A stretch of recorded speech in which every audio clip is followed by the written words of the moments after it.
Too Close for Podcast. We're back once again. Tonight we're talking about episode 205. That's the 5th episode from season 2 of Too Close for Comfort. First aired November 17th, 1981.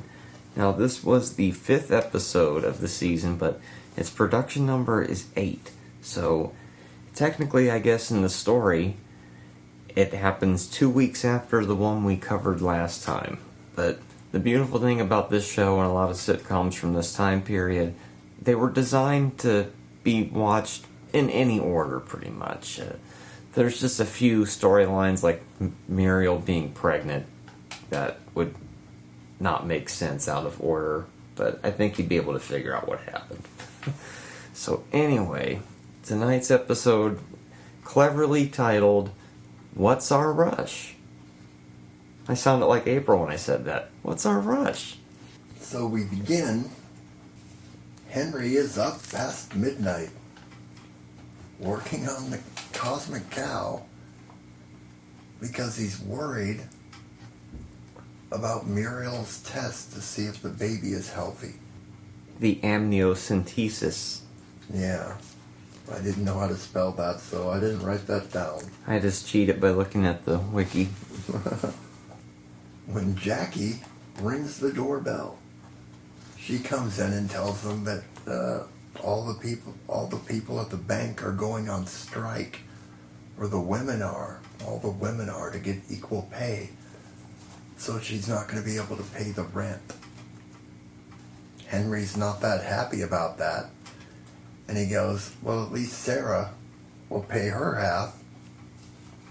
And then we find out that Sarah has quit her job. And she's not going to be able to pay her half of the rent either. Jackie takes off. And so the next morning, Huey shows up at the girls' house. April and the girls are happy to see their grandfather. And April takes him upstairs so he can settle in. Later, Henry and Muriel come home with good news about the baby. They have champagne because the baby's healthy. But they don't want to talk about the sex of the baby. Huey says he's in town for his friend's funeral. A fella named Barney Harry, I believe. And they all toast the baby being healthy. And the girls want to know the sex of the baby. But Henry and Muriel don't want to know. Huey says he'll find out one way or another. That's the end of Act 1. Alright, so that night, Henry once again he's worried what Huey's going to do about the baby. Muriel thinks her mother also would like to know the sex of the baby. And then they get in a big fight, briefly. And at this point, a pillow flies out. At some point during this, a pillow flies out the window. And then later on, comes flying back in the window. Which I thought was pretty cool. And then they kind of make up.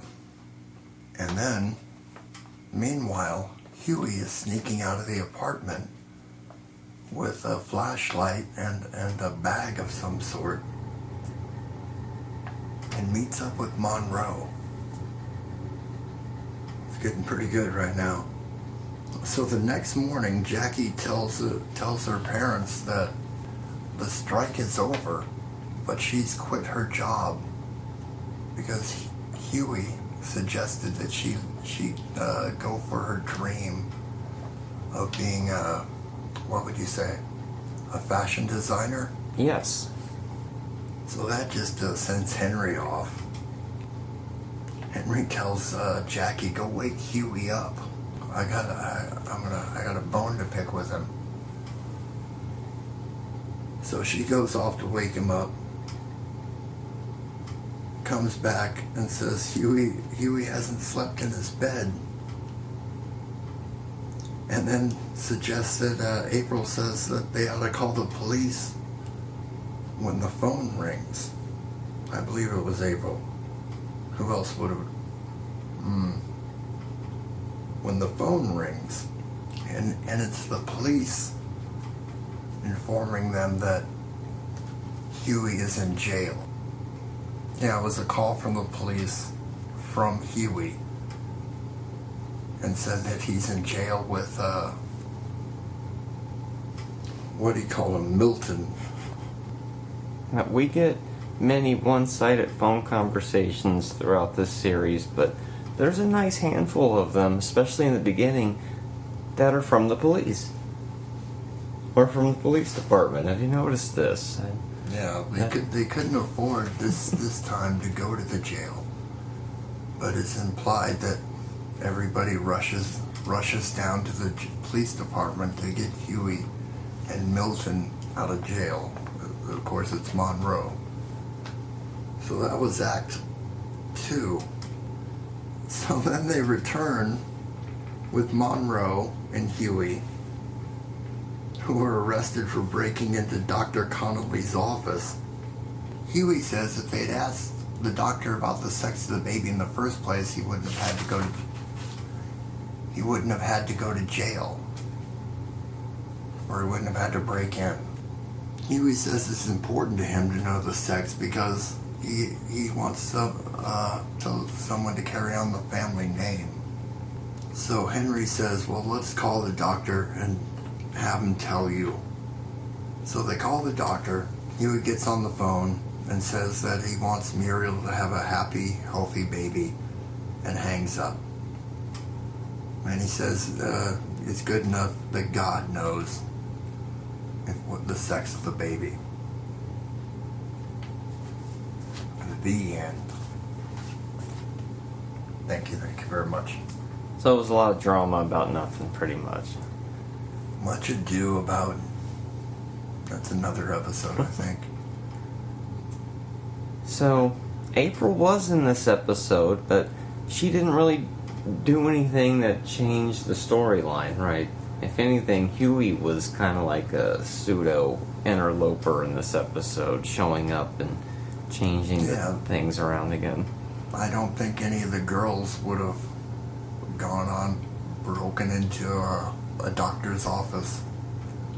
Yeah, they were just too busy protesting. They had a lot of protest signs. I didn't even mention that. Jackie seemed pretty serious about this protest. Yeah, and then she just quits. It's like, you could have done that.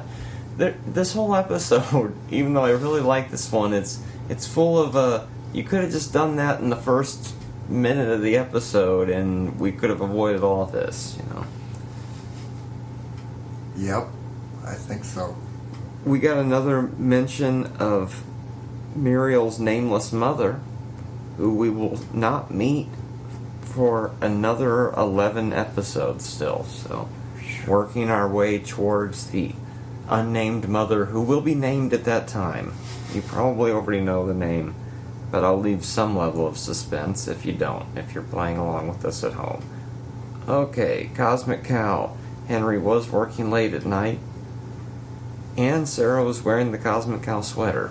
You know, this episode, this one had it all almost. Henry's sweaters was the Columbia University. Monroe was definitely there, and he was wearing stripes. One of many characters crammed into this episode, making it feel like it was a double-length one, but it was only 20 minutes. Objects thrown out the window. Yeah, that pillow. Which I still think was an accident. I'll probably never know. How are we going to find that out? But, it looked like they went with it. It got thrown back in. That's the thing that, you know, kind of sealed it for me. And the whole bizarre pillowcase folding sequence. This seemed like some nice improv. And they just left it in. One-sided phone conversations. Yeah, we had Henry to the police, or I should say the police to Henry, using the old-timey kitchen phone. And then, of course, there was that call at the very end, which was Henry to the doctor, then passed to Huey and hung up. And then the audience applauded, but I thought he just insulted you by hanging that phone up. And I thought we were back into the fight again, like, I don't want to know the sex of the baby now because you want to tell me. Much like the whole, why did you have a seat? I don't feel like sitting down. Well, stand then. And he sits. You know, I thought we were continuing with that, but I guess not. We had 3 instances of Henry pointing, and 1 good Henry stammer. We got to see the El Camino drive-by, as well as the daytime freeze frame. That one was in there as well.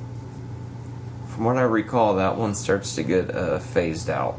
They started to phase out the daytime freeze frame more in favor of the El Camino drive-by in later episodes. This episode, you get them both. You get both of them. It's crazy. This was the first mention of Jackie's fashion designing. Balabin's was not mentioned, but this was the end of that whole bank storyline. A lot of stuff crammed into one episode. Usually they'd make one full episode about any of these 4 or 5 storylines going here. Maybe that's what happened. They had all those different storylines, but they only filled up about 2 or 3 pages of material, and they said, let's cram it all into one episode. Call it What's Our Rush? Andrew? Well, there was lots of baby talk, but we don't know if it's Andrew or Andrea. We don't know the sex of this baby yet. Now the intro. We got new Muriel and Sarah shots, and Monroe was added to it. This is the intro. The one that they stick with for years. Now, of course, the Monroe shots flip back and forth to him with the Betty Crocker cookbook, but I guess eventually they settled on the classic shot, Monroe sitting in the chair looking shamed, which is from an episode that, have we seen already? I don't remember. What, the cookbook? That one too. Oh, we haven't seen it. Have we seen the cookbook? It all starts to become such a blur. Yeah. Tweet us if you know the answer. At GMR Podcast. The 5-note music cue happened twice in this episode. We also had the 1-note cue. This was the second appearance of Huey. On a scale of 1 to 5, I'm giving this a 4. Very close to a 5, though. We had some bizarreness happen in this episode, but we always do. On the pillow? Part of the reason why I like to watch the show is the bizarre oddness.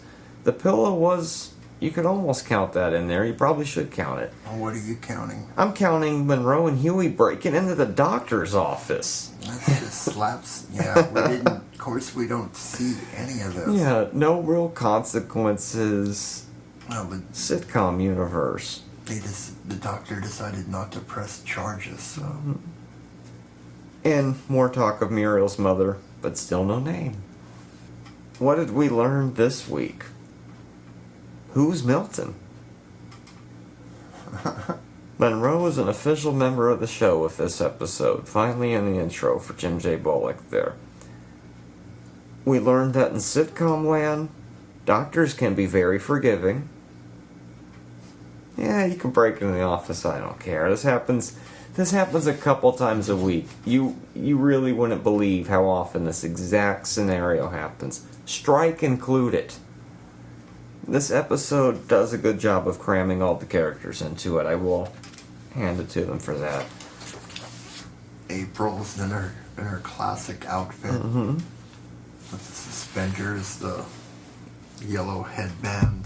You said that was your Halloween costume this Thinking year. about it. The headband would be easy to come by, those suspenders. I'm going to have to go back to 1986 for those. Oh, next week. Now, what can I say about next week? Well, I'll save it till then. Now, as I said earlier, the production number on this one was 208. Next week is 210. We're jumping forward once again. Because it was the Thanksgiving episode. They needed to time the Thanksgiving episode to air on Thanksgiving, or pretty close to it. Next week. Wow. Rafkin's bum. A seemingly homeless man returns to Rafkin's on Thanksgiving. I remember this one. Amazing. You can hear my show on Stitcher. Stitcher is radio on demand. Download the free app today. Listen anytime, anywhere. Create custom playlists. Rate and review my show on Stitcher. And over 4 million car dashboards. On demand and on the go. No downloading, no syncing, no wasted memory. Stream your favorite podcasts. Don't have Stitcher? Download it free today at Stitcher.com or in the App Store.